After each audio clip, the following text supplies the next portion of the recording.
ပရိသတ်များအားလုံးပဲမင်္ဂလာပါရှင် Yes Sports TV ကနေပြန်လည်ပြီးတော့ကြိုဆိုပါရစေ။ဒါလီဒီနေ့တင်ဆက်ပေးခြင်းတဲ့အကြောင်းအရာကတော့လူသားဆန်ခြင်းကလူမုန်းများစေခဲ့တာလားရိုနယ်ဒိုဆိုတဲ့အကြောင်းအရာပဲဖြစ်ပါတယ်။ရိုနယ်ဒိုလို့ပြောလိုက်တာနဲ့ကမ္ဘာတစ်ဝန်းလုံးမှာရှိတဲ့ဘောလုံးဝါသရှင်ပရိသတ်တွေအားလုံးရဲ့ရင်ထဲမှာသိထားတာကရိုနယ်ဒိုဆိုတာကလုံးဝချွင်းချက်မရှိကမ္ဘာပေါ်မှာအကောင်းဆုံးသောကစားသမားတွေရဲ့တယောက်ဆိုတာပါပဲ။ဒါပေမဲ့ဒါလီတို့မေ့ထားလို့မရတာကရိုနယ်ဒိုဆိုတာကလည်းလူသားတွေကလူသားတူပါပဲ။ဒီလိုမျိုးအောင်မြင်ကြော်ကြားဖို့အတွက်ရိုနယ်ဒိုကိုမောင်းနှင်နေတဲ့အရာတွေမှာသူ့ရဲ့အကောင်းဆုံးဖြစ်ခြင်းတဲ့စိတ်ကလည်းမဖြစ်မနေအရေးပါတဲ့ထိတ်ဆုံးကနေပါနေမယ်လို့ထင်ပါတယ်။ဒါပေမဲ့သူ့ရဲ့ insecurity တနည်းအားဖြင့်ဆိုလို့ရှိရင်တော့သူ့ကိုယ်သူမလုံမလဲဖြစ်တဲ့စိတ်ကလည်းသူ့ကိုမောင်းနှင်နေတဲ့အရာတွေကတစ်ခုပါပဲ။ခုနကပြောလို့ပါပဲဒါလီရိုနယ်ဒိုလို့ပြောလိုက်ရင်ကမ္ဘာပေါ်မှာအကောင်းဆုံးသောကစားသမားတွေကတယောက်ပဲဆိုတာကတော့လုံးဝညင်းလို့ပဲမရှိပါဘူးဒါပေမဲ့လေသူ့ကိုယ်သူတစ်ချိန်လုံးအကောင်းဆုံးပါလို့ကြေညာနေတာကလည်းစိတ်ဝင်စားစရာတစ်ခုပါဒါပေမဲ့ဒါကလည်းမကောင်းတဲ့အရာတစ်ခုမဟုတ်ပါဘူးသူ့လိုကစားသမားတယောက်အနေနဲ့အသက်အရွယ်အားဖြင့်40အရွယ်အကြားဘက်ရောက်လာတဲ့ကစားသမားတယောက်ဖြစ်တဲ့အနေနဲ့ self realization ရှိဖို့တော့လိုအပ်ပါတယ်လက်ရှိဘောလုံးလောကမှာဆိုလို့ရှိရင်သူ့ထက်ပိုပြီးကောင်းလာတဲ့ကစားသမားတွေလည်းပေါ်ပေါက်လာပြီးဖြစ်တယ်လို့သူ့ရဲ့ထိတ်ဆုံးနေရာကိုဖယ်ပေးလိုက်ရတာကလည်းကြာပြီပဲဖြစ်ပါတယ်။ဒါကိုသူကိုယ်တိုင် realize မဖြစ်ဘဲနဲ့ဒီလိုစိတ်ပဲရှိနေအောင်မယ်ဆိုလို့ရှိရင်တော့စိတ်ဆောင်ရာကိုမလိုက်နိုင်ဘဲနဲ့အခက်အခဲတွေကြုံတွေ့ရမှာဖြစ်ပါတယ်။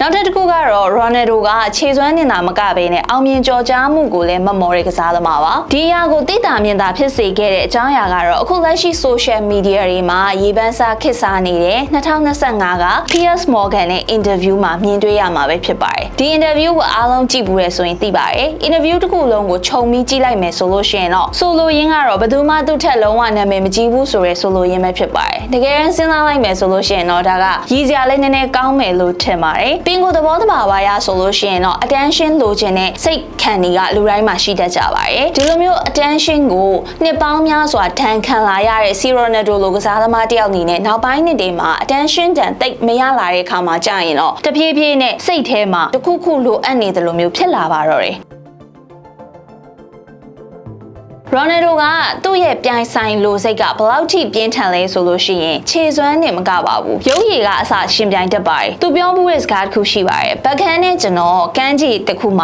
လမ်းလျှောက်သွားမယ်ဆိုလို့ရှိရင်ကျွန်တော်ကပို့ပြီးတော့လူကြည့်ခံရမှာပါလို့ပြောတဲ့စကားတစ်ခွန်းရှိခဲ့ပူပါတယ်ဒါကလည်းတော်တော်လေးကိုရည်စရာကောင်းပါတယ်ဒါကိုကြည့်မယ်ဆိုလို့ရှိရင်သူ့ရဲ့ insecurity နဲ့ ego ဟာဆိုလို့ရှိရင်သူ့ကိုမဟုတ်တဲ့နေရာတွေထိတွန်းပို့နေတယ်ဆိုတာပါပဲလူတိုင်းကိုသူ့ရဲ့ပြိုင်ဘက်လိုသဘောထားပြီးတော့ဟုတ်တာမဟုတ်တာတွေရောပြိုင်တဲ့အထိကိုဖြစ်လာခဲ့ပါတယ်ဒါကလည်းအခုမှမဟုတ်ပါဘူးလွန်ခဲ့တဲ့2016တုန်းကလည်းဘက်ခန်းကိုဒီစကားပြောခဲ့ဘူးပါသေးတယ်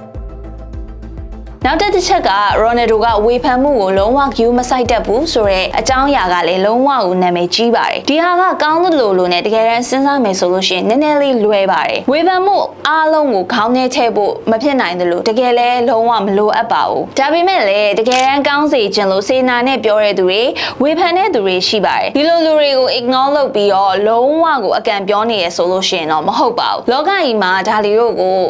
perfect ဖြစ်နေတဲ့လူဆိုတာမရှိသလောက်ရှားရပေါ့နော်တကယ်လည်းမရှိပါဘူးဆိုတော့ဒါပေမဲ့ဝေဖန်မှုတွေကိုမလိုတာတွေကိုပယ်မယ်လိုတာတွေကိုပြင်ပြီးတော့အကောင်းဆုံးပုံစံတစ်ခုဖြစ်အောင်စူးစမ်းဖို့တော့လိုအပ်ပါတယ် ego ကြီးပြီးတော့ငါမှန်တယ်ငါလုံးရင်အကုန်ဖြစ်တယ်ငါအကုန်မှန်တယ်ဆိုလို့ရှိရင်တော့ဒါကတော်တော်လေးကိုလွဲနေပါပြီဒါပြောလို့ဒါလီရိုနယ်ဒိုကိုမကောင်းပြောတယ်လို့ပရိသတ်တွေကိုလုံးဝမထင်စေချင်ပါဘူးအမှန်တိုင်းပြောမယ်ဆိုလို့ရှိရင်ဒီဟာတွေကရိုနယ်ဒိုကိုပို့ပြီးတော့ unique ဖြစ်စေရပါဆိုတော့ရိုနယ်ဒိုဆိုတာကလေလူသားတွေကလူသားတစ်ယောက်ဆိုတာကိုပို့ပြီးတော့ပေါ်လွင်စေရပါအရင်ပြောမယ်ဆိုလို့ရှိရင်တော့လူသားပို့ပြီးတော့စံစေရပေါ့နော်ရိုနယ်ဒိုလို့ပြောလိုက်ရင်ခံစားချက်မရှိတဲ့စိတ်ရုပ်တရုပ်လို့မြင်နေတဲ့အမြင်တွေကိုလုံးဝပယ်ပြတ်စေလောက်တဲ့